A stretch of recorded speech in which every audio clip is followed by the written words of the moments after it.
Hey and welcome to another fun tutorial, and today I'm going to show you how you can create this cool effect here where you can have this flame in your hand and it looks pretty realistic actually.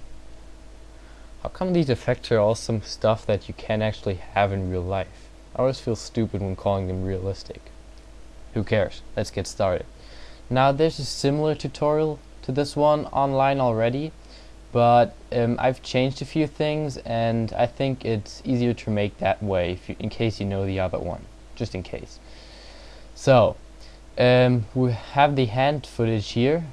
I'm just gonna drag that to new composition on the new comp button, and this is footage from videocopilot.net, and I don't have any footage of a hand myself. Unfortunately, if I did, it would be really bad quality, so sorry, but I'm not using that. I don't want to. That's embarrassing for me. I haven't got my new camera yet. So I've got this footage from videocopilot.net. This is Sam Moya's hand. It was in the bug tutorial where you got bugs crawling on your face or up your arm, and this is the footage from that.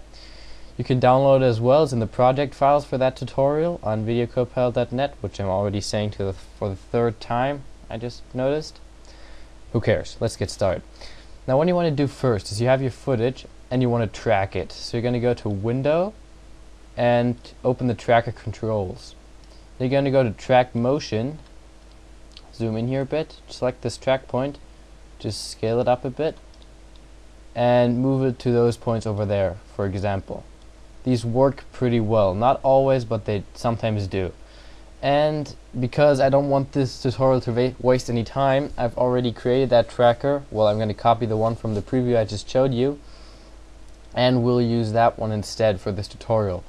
What you have to do is you just basically set it here, and you create a new null object in your composition, and then once you've got it tracked, you just click on the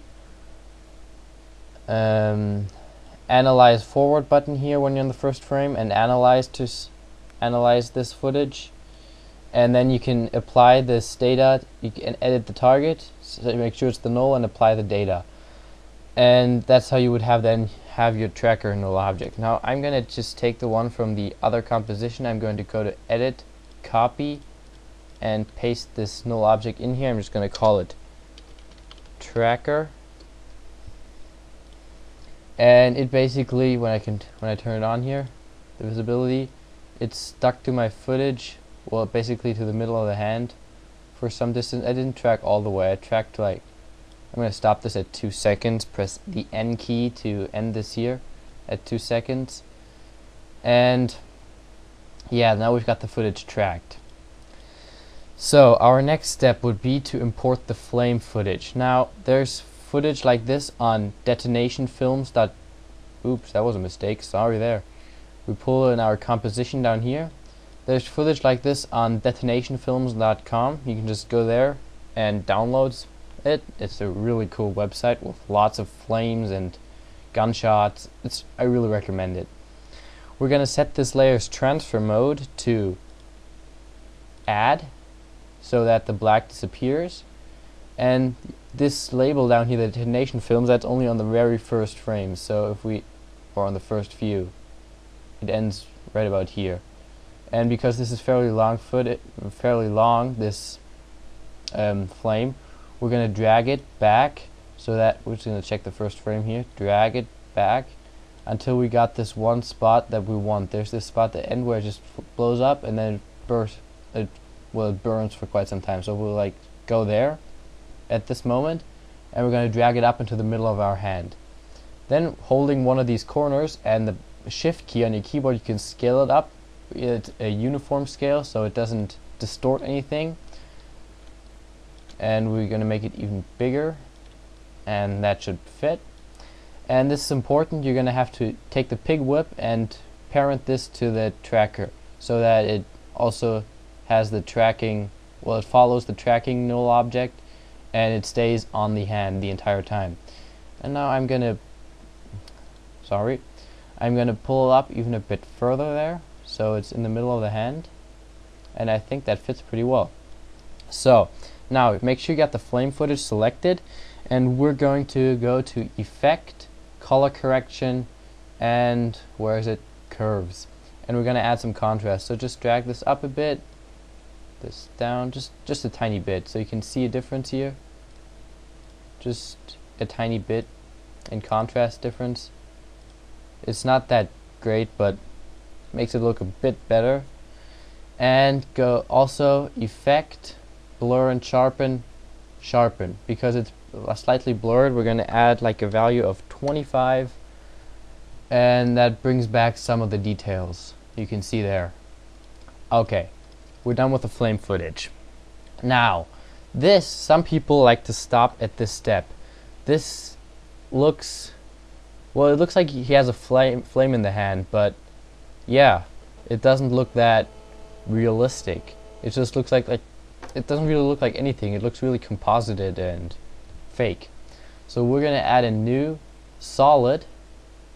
We're going to call this Orange Glow, and in the color selection, make sure you get a color like this. I chose 250, 150, and 15 for the RGB values. You can just use them as well.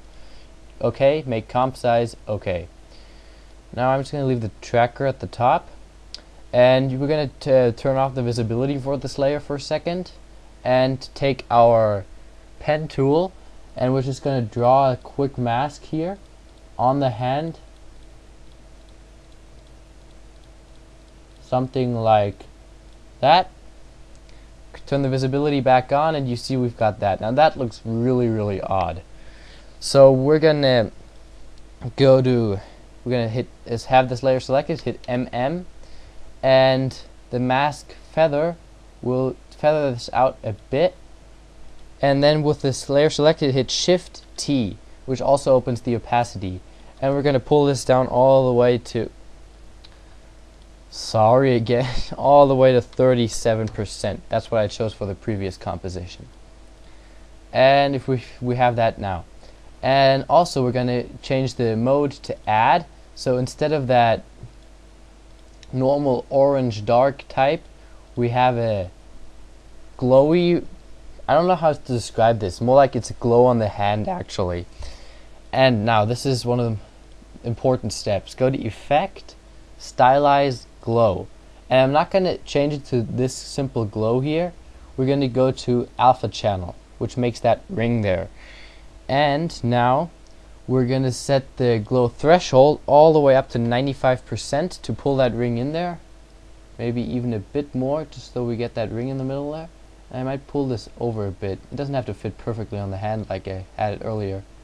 The glow radius we're going to push up to 92.